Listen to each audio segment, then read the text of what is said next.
আজকে চলে গিয়েছিলাম নিজেদের জমিতে সরিষা ফুল তুলতে।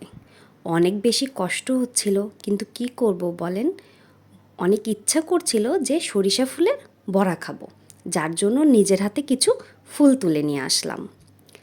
আজকের এই সরিষা ফুলের বড়ার জন্য যা যা উপকরণ লাগছে, এখানে লাগছে 4 চামচ বেসন, 4 চামচ চাউলের গুঁড়া, এখানে লাগছে 1 চামচ লবণ, একটু খাবার সোডা, 1 চামচ লাগছে মরিচের গুঁড়া, ধনিয়া গুঁড়া আর সামান্য একটু হলুদের গুঁড়া।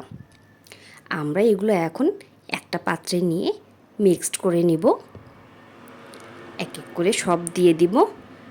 সব দেওয়া হয়ে গেলে আমরা এখন এখানে পানি দিয়ে একটা ব্যাটার তৈরি করে নিব। পানিটা আমরা অল্প অল্প করে দিব। একবারে সব পানি দিলে ব্যাটারটা পাতলাও হয়ে যেতে পারে। ব্যাটারটা একদম পাতলাও হবে না, একদম ঘনও হবে না। আমাদের ব্যাটারের থিকনেসটা মাঝারি হবে। আমরা এখন একটা প্যানে তেল দিয়ে এক এক করে ফুলগুলো ভেজে নিব। আমি এক এক করে সব ফুলগুলো ভেজে নিচ্ছি। এই বড়াটা আপনারা অবশ্যই বাসায় ট্রাই করবেন। এই সিজন চলে গেলে আর পাবেন না। এই বড়াটা খেতে অনেক মজা হয়। আপনারা বাসায় খেয়ে দেখবেন।